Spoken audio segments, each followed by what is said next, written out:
are back for another segment with IWFCIM on LalaTV. Today we are having Sofea Farida from EcoGarage join us. And we've talked to Sharmaine before, but today we are actually going to be talking to Sofea and everything that she does with the EcoGarage crew. What are they planning for this year? What we should be looking at, and so much more. So, welcome, Sofea. You are right now live on the stream. Hello. Hi, everyone. Hope everyone's doing well. Hi, Lala. Hello. All right, so let's kick this off and start with some introductions about what do you do, what is your background, anything you want to share with the whole crew. Okay, well, for starters, I'm Sofea. I am 24, turning 25 this year. I'm the co-founder of EcoGarage. I mainly specialize in project management and also business management of like the whole thing, especially for sustainability initiatives. Me and my team, we curate a lot of sustainability projects for our clients, for like CSR or just team building or impact measurement for carbon abatement and things like that, focusing on sustainability. Yeah, that's what I do. On the side, I write poetry. I do swimming. I do coach people sometimes. But yeah, sustainability is still my main branding. That's amazing. And I think, wow, I honestly, like, being so young and so connected in everything to do with the environment and understanding, the do's and the don'ts. Honestly, the last time that I interviewed Sharmaine, there are so many things I didn't know. And she kind of really brought more information to me than the usual things that are in the market right now. And that being said, you're saying that you're not even 26 yet at this point. You're still so young. Yeah, if you look at it that way. Super young founder. And that's a really interesting part of it because most people in a certain age group, I'm sorry if I'm like putting people in categories, but usually it's a tough subject for people to want to branch out into, right? So what made you go into this pursuit to want to change the world and be a big impact through EcoGarage? That's a big question. Okay, let's just. Well, as a young founder, my passion in sustainability did not only start when EcoGarage started. It started a couple of years before EcoGarage, and on that year, it was probably 2016 or 2017. The word climate change was so absurd to me. I'm like, climate changing? I thought that happened when the dinosaurs left the earth, right? But I just threw myself into this idea that everything can be salvaged. Even, when I'm a graduate of business economics and finance. And in finance, you have this term of like book value. So when a printer goes old, then it has a zero salvage value, right? But is the value really zero? And when you throw it away, you still get your plastics, your metals that you can like repurpose it. Just that idea to me is very interesting, that you can get things for free and turn it into something new. Mm-hmm. And then I found this community. It's called the Precious Plastics Community. They turn junk, like anything with zero book value, into a plastic recycling machine. So it's all a DIY project. And that really interests me. So it all started from there. It's a project started by a guy in the Netherlands, and it went big because he went with a motto of like, the whole world only recycles less than 10% of all the plastics that they have produced. So little by little, people start adopting a precious plastic machine. It's like a micro recycling machine. And I bought into the idea, and I had a whole team that also bought into the idea. And we started like this whole movement where we're like, okay, we want to do this. We want to do something about plastics. We want to do something about machines. We want to do something about education. That slowly kind of pivots and evolve into EcoGarage and what we see today. Yeah. Oh, that's loaded because it's something that has come up as well, right? Where the initial ideology of recycling plastic is enough. Like, there are a lot of people who think that's enough, but it's not. Correct me if I'm wrong. Yeah, it's There's not enough. it's just the surface. I mean, I think my mom, she's the sweetest woman in the entire world, but she just stops at helping plastic, right? And I always tell her there's so many other things. And I think there are a lot of movements nowadays as well where it's like the no buy movement or giving away things, making sure you don't perish certain things that you don't need to. And in that aspect of it, where should people start, especially from an eco garage point of view? Where should people start to contribute to this type of movement? Because most of the time, it's very segmented. Number one, number two, it requires a lot of your own due diligence. I don't honestly, when I was in high school and everything like that, it was like, oh yeah, we have gotong royo, which is just throwing stuff. It's not recycling stuff. So where do we begin to actually help make a difference? Hmm. Well, it really depends on what kind of impact you want to see. So, on the first part of your question, you kind of say like that recycling is not enough, and that is correct. It's so correct. So there's this book called Cradle to Cradle, written by William McDowell. Yeah, I don't really know how to say his name as that well, but yeah, it's William McDowell. He says that recycling is like taking an aspirin to cure a hangover. So, you take the aspirin and then it kind of like pauses for a little. Yeah, it suppresses. It doesn't do much after that. Yeah. And then after that, you still get the headache, right? Because one thing about recycling that everyone has to know, that you can only recycle something to a certain point. Then, like, kind of the fibers don't really like work well to be recycled again. So the maximum amount of times to recycle is 7 times, unless you do depolymerization or any chemical recycling that costs a lot of money. So that's one. So if anyone wants to start their sustainability journey and start recycling, I'd say just do the basic. Just get your plastics and find a depository and recycle your products. And then once you have that consistent flow going on, it doesn't need to take 3 months or a long time. Just like maybe after 2 or 3 times, you can start reducing the amount of plastics that you use. So now you know how many bags of plastics that you need to bring to the center. And then you kind of reduce that a little bit, or start substituting your spoons to like metal spoons, or like containers to like Tupperware containers that are reusable, or like bring a tumbler around, and then you can start seeing these things kind of like reduce. And then it goes by stages. Do you know the 5R? No, do enlighten me. I feel very bimbo-ish now. The 5R is a very simple funneling down system for you to kind of be a little bit more cautious on what you consume. So it goes I forgot the sequence. So it's refuse, reduce, reuse, recycle, and repurpose.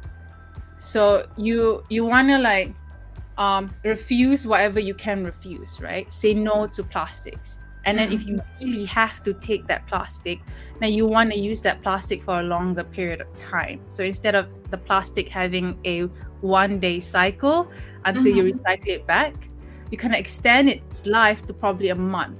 And then once it's like having holes and everything, then you can repurpose it to something like, instead of using the water bottle for drinking, you use it for your plants. Yeah. And then finally you recycle it. So it goes like by those level, the funneling levels, right? Yeah. That's interesting. That's a good one, actually. It's again, right? It's something that is really, really doable. And this is the part where I think EcoGarage is really, how should I say, connects and bridges people to understand. And I really like the part where you guys have to adopt a school system. And maybe you can elaborate a little bit more about that, because I'm already old. I'll just put it, you've come after a certain point in your life, you kind of know that what is good and what is bad, but you kind of forget that the youth or the generation to come are really the ones that we need to start attributing these kind of habits, because for us, we, at least for me, it was more of, I entered the generation, people were starting to talk about, you mentioned climate change, issues with flooding that's caused by people not throwing things properly. So it was more of a fear and necessity for me to kind of want to look into all of this. But at the same time, I do realize that we haven't really bridged the gap with kids. Or if there is, there are a very small amount of communities that do it. Like EcoGarage does it really, really well. And maybe you can just share a little bit about how that works and how can companies actually help you in adopting a school. Okay, well, for right now, EcoGarage is doing school adoption by means that we adopt the school first, Yeah.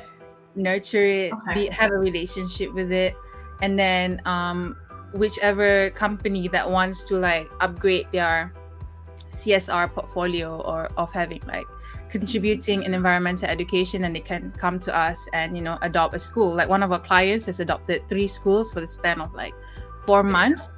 So that will that would help us to kind of ease our financial burden, because EcoGarage first will come in and do our thing first.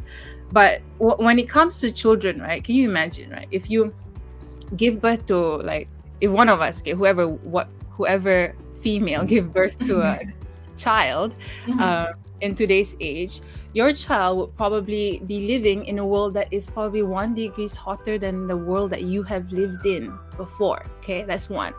And then they have lived in a world that 69% of its animal species is slowly getting extinct, like being endangered.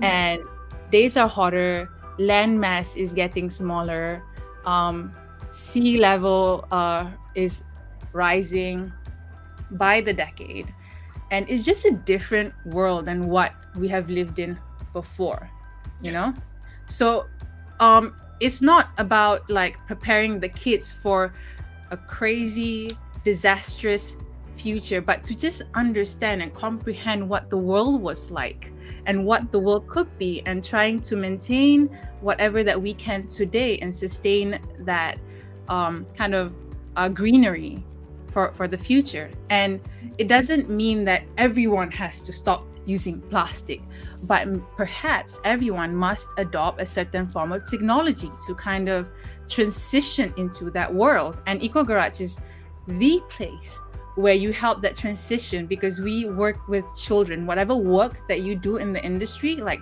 having technology or machines or biogas digesters, or that's what we have, a biogas digester to help aid learning. Yeah. But all this invention, you can bring it to students to kind of grasp the idea that technology helps, and you must understand what is climate change and what kind of tools that you can use to kind of ease your way through it, and it doesn't need to be too scary. And especially in Malaysia with all the flooding and all the rubbish in the For sure. And we've been having terrible landslides and everything in between, and that is all attributed to a lot of things: deforestation, whether it's also like you mentioned, rubbish throwing, facilitating all those things isn't that great here. I'll be the first to say that for sure.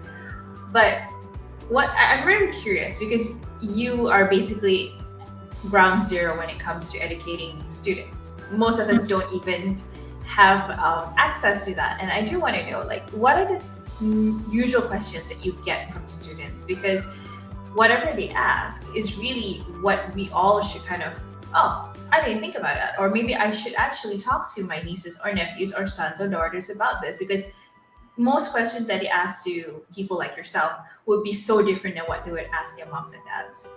So what are the interesting questions that you do get from the students?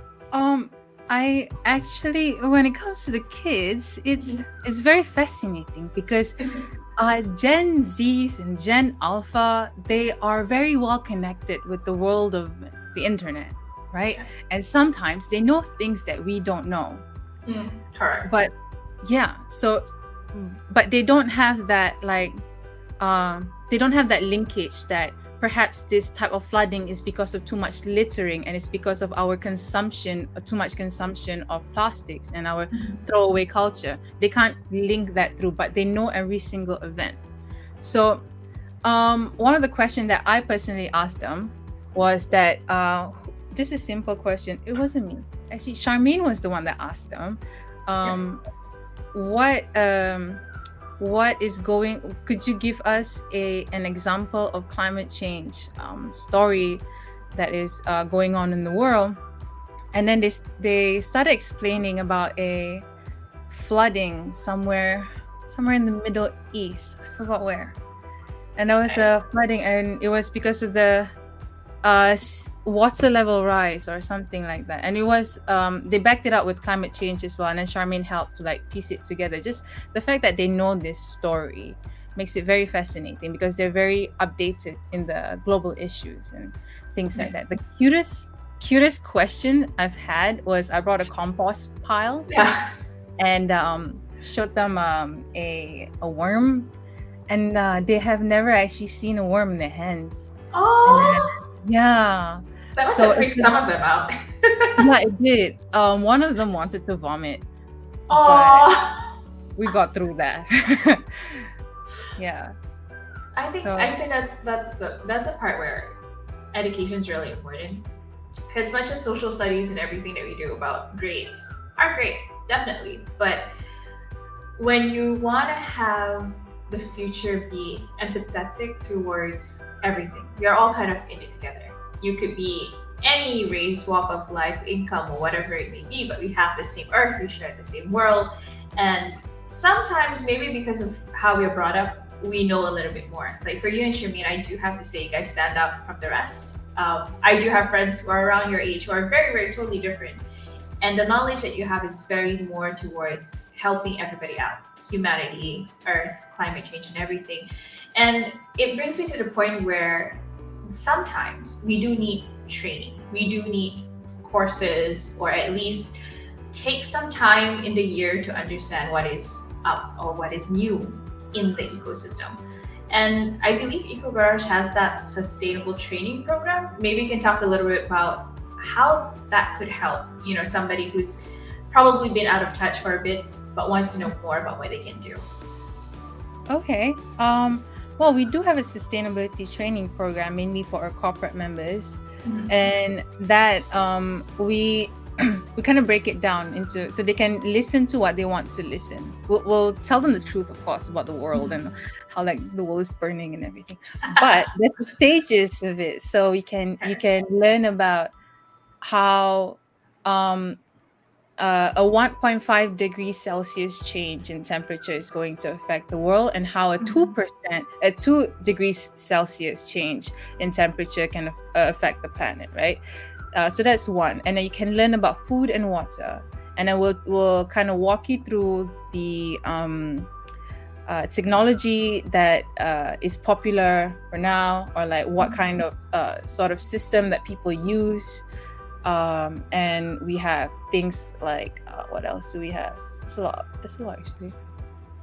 Solid waste management. There's communicating climate change. There's a few more. There's energy as well. Yeah, and all of these courses is not just from me and Sharmaine. EcoGarage is actually like what do you call it? Like a community-centric information center where people around us actually contribute to this information. There are students from university graduates of environmental science putting their ideas, and then we have industry experts putting their ideas, reviewing it, and then university professors reviewing it as well. I just can't disclose right now. Like, that's fine. That's fine. But it seems like you guys are doing a lot. Of course, I mean, it's incredible that you have ended up the school, you have your corporate trainings, you also have your tours in Sikinchan on what people need to immerse themselves and actually feel what is going on. But with all the things that you've done so far, what do you feel was the thing that made you the most proud about EcoGarage, and that really drives you to do more than what you initially planned for? Hmm. You gave me this question like before, but it took me a while to even like know. Because when you just kind of move forward, you Yeah. always want to move forward. You just don't actually think about that. But I think the fact that today I can truly say what Eco Garage is all about in like a sentence or two is already an achievement, because Eco Garage went through a hell of a identity crisis. We were at that point where we don't know our name. We called Mhm. ourselves as the a group of youth trying to change sustainability or something like that. Just like the way you Mhm. we weren't established. We don't know like how to get money. We don't know our business model. We don't know anything. We don't know what we're trying to do. We don't know how to be competitive. But just understanding that what Eco Garage is all about and having that projected cash flow being set, and knowing what's our path is really a big achievement personally for me, especially starting from scratch, from zero. Yeah. So yeah, I I think. think you pointed out a really good thing, and it's something that a lot of entrepreneurs, be it you are an owner or even if you're in a marketing field for somebody, identity is really tough to pinpoint Mhm. because it kind of goes with the flow of where you're heading, and not necessarily at the very beginning is going to be what you imagined it like 1 year, 2 years into the game. Mhm. So, what would be your advice? I mean, if you could tell yourself, when you first started off, what should you have focused on? Was it really to go hands on into the market, or was it to find a way to work with people in a different manner? Because I'm sure ideally we all plan for the best, but you all Mhm. have to pivot through everything. And we've been through a pandemic and everything in between. It was just madness for a lot of people. But for you personally, what would you give advice to your younger self? I wish that I could have like listened to myself more than going out and asking for advice. Just doing that will save me so much time and so much worry, because once you take someone else's advice and you Mhm. don't think about that advice and you trust that person on their advice, your whole business is based on that person's words, and that is so risky. And as a youth, I was very kind of insecure on what I'm doing, and I always look up to the big guys. And I just now I know that even the big guys fail and they Of did not course. succeed in your field. So you might want to find someone that has succeeded in your field to give you such advice. So yeah, if I were to do it better, I'll probably like kind of trust myself a little bit more and just go for it. Yeah. That's a very very valid point, and I think validation in any industry is, being a woman is one thing, but being young is a huge factor. Mhm. Um, a lot of the times, even for myself, when I think about it, there were a lot of times that I was younger that I think I knew what I was doing, but I still asked for someone's advice, not because I wasn't validated, but more of like, I just want to make sure. When you should Mhm. take that gamble sometimes, and I do respect that you and Sharmaine have done an incredible job at such a age at this point.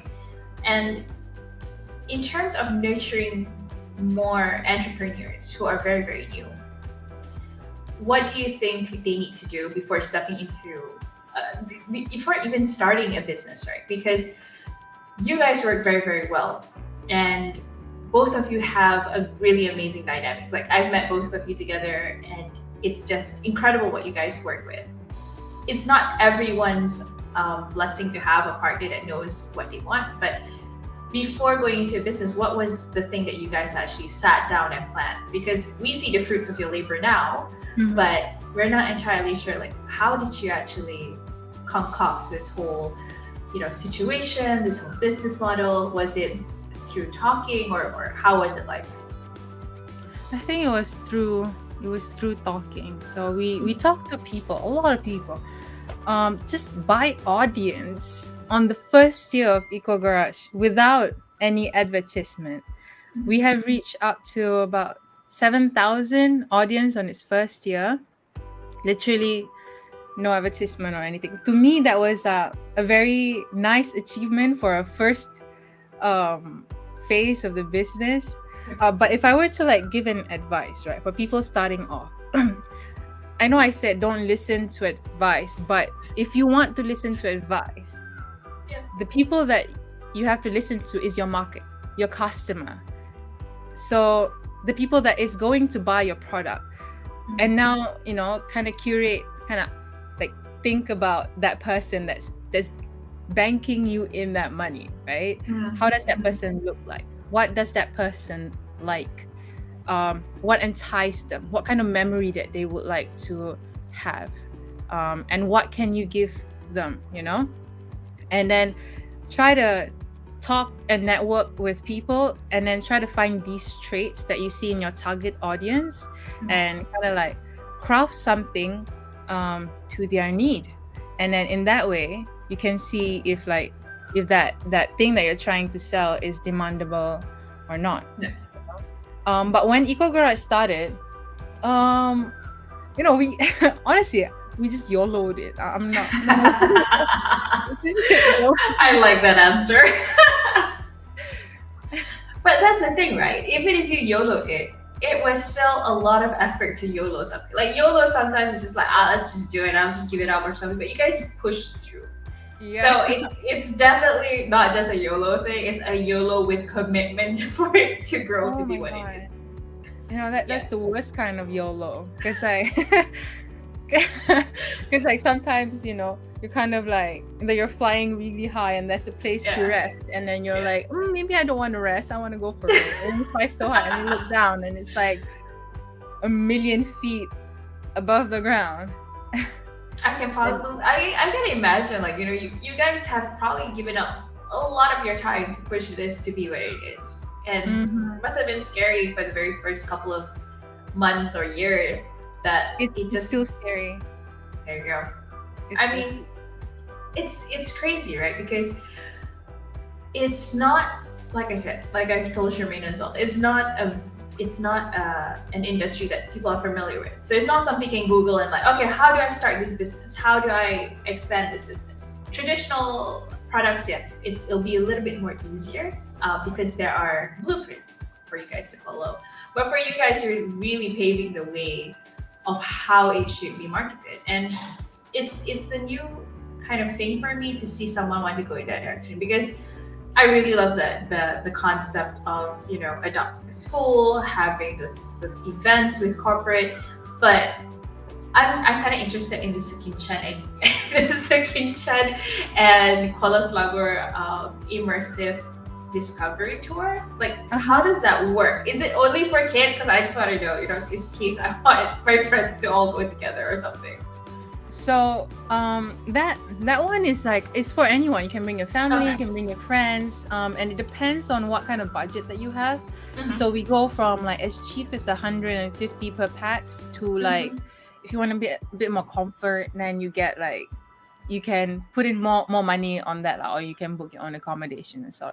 So the idea with Sekinchan is that it correlates with our food and water course. So when it comes to Malaysian food, right, a lot of the things that you buy on the shelf are imported. You see, when you go to kindergarten and people say A, B, C, A for apple, we don't even grow apples here, but we eat a lot of them. And because of that, it causes a lot of like carbon footprint and things like that. So Sekinchan is really emphasizing on what Malaysia is all about, what kind of things that we grow here, and what kind of food that you kind of want to appreciate that comes from your own, motherland. And that's rice. So Sekinchan is a land of the best managed paddy field in Malaysia. And when you go on a trip with us to Sekinchan, we'll actually give you like a plot of paddy field, and we'll give you some like the rice, like the seeds or something like that, and then you kind of like go through the process of planting that paddy. You're gonna be in the mud and everything like that, and then we have a little bit of fishing, a little bit of like a small kayaking pave. And you learn about what else is that? Coconuts and just the natural, the local foods that, that we grow here. It's cool because, yeah, I mean, coming from Malaysia, like you said, we are very exposed to a lot of international media, as well as, like you said, A for Apple, or this is healthier than this, or nasi lemak is not Mhm. great for you, or something like that. Is because a lot of the media that we do consume is very catered to a certain target market or certain market, and at times we do feel like rice is really bad. In actuality, it's all about proportions and everything that goes into it. Mhm. Mhm. So, in terms of this tour that you guys came up with, was it really a part of EcoGarage's advocacy? That means that you do also want people to understand that they need to support local, buy local, and because of the fact that a lot of imported stuff does leave a carbon footprint, in a way, buying local would actually benefit everybody. Yes, definitely. Definitely, yes. Buying local benefits a lot of things. Like, it benefits a lot of people. But how should I say this? It's not that we're not having a stance where like don't import or whatever. It's Yeah. just the appreciation of what Malaysia has, Yeah. Yeah. And when you go there, it's like a whole 1 day trip to just learn about rice and explore the paddy fields. Yep. And sometimes these kids are like Malaysians, especially KL people, they have never seen like a rice field. So it's really it's really nice to see a rice field and how they manage it. Yeah, all the canals and how the water is being supplied to each and every single paddy field, plot of paddy field, and how one side is like harvesting and one side is still planting and one side is like kind of like recovering from the harvest. You can see that transition of like how they manage this whole thing lah. I think it's cool. I really think that's cool because we kind of grew up in the not so technologically advanced side, at least for myself, and it was always kind of like, we're going to do computers, we're going to do school on the computer, and that's what I remember about my class, right? It's a computer class. But as we progress so far into 2023, these types of how should I say, field trips are really, really important because I have heard of some students who don't know where certain produce comes from. For them, it's like, it's from the grocery store. It didn't come from a plant. And it's just like, yes, it does. But do you know which area does it come from inside? And they don't. Majority of the time, it's just, it's at the pasar, it's at the grocery and hypermarket. So I really like that idea, honestly. It's like differentiating between a cotton and wool. Cotton and wool.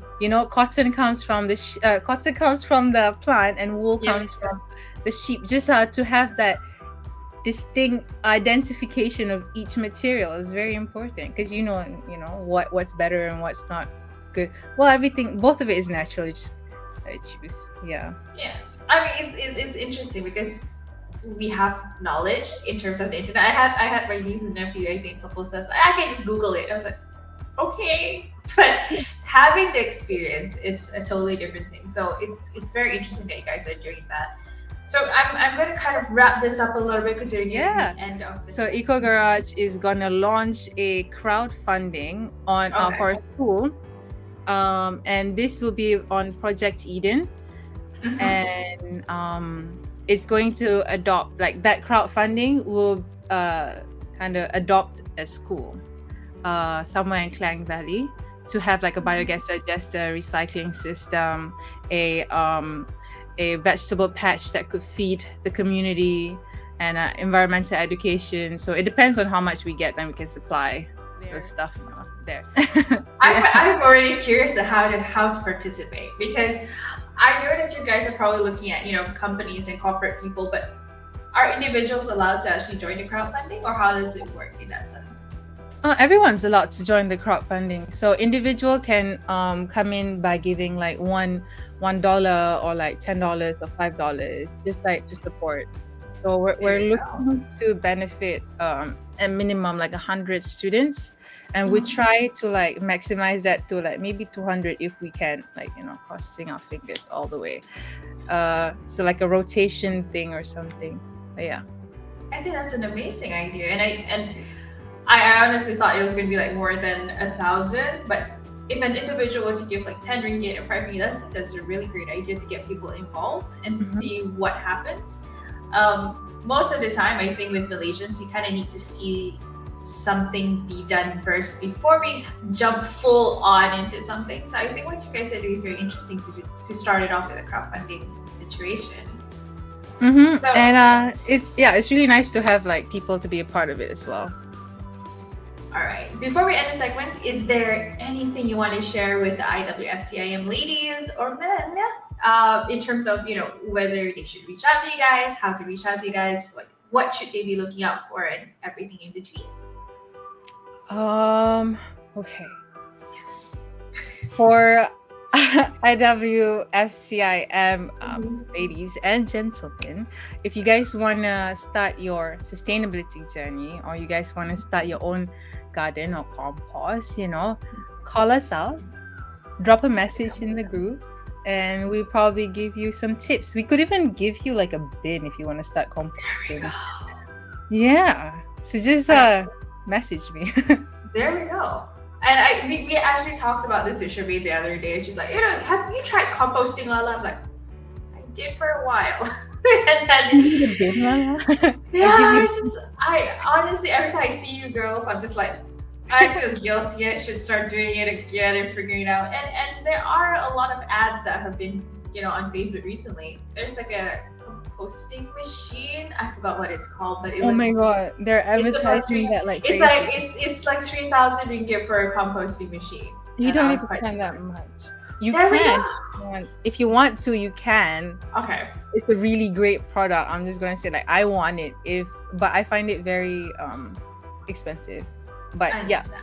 I It's could the walk same. you through it for I zero. think there we go. So we're going to end it on that note, because the thing is about EcoGarage is that they will find a way to allow you to go into this whole journey without having to, feel afraid, because everyone wants to do something good for the environment. But when they see an ad that composting costs that much, and it does become a very detrimental, to me personally, it kind of sets people two steps back, because the idea of composting is to be good for the environment and easy to do. And the way Sharmaine had explained it, and also Sofea, it's very straightforward, but you just need to have the right people. So EcoGarage is the way to go and the place to get all the information you guys need. So thank you, Sofea, for joining us. So thank you, everybody, for joining. And this has been LalaTV for IWFCIM. We will definitely have the next guest for the next month real soon. But for now, this is us signing out for the day. Thank you. Bye, guys. See you. Bye bye.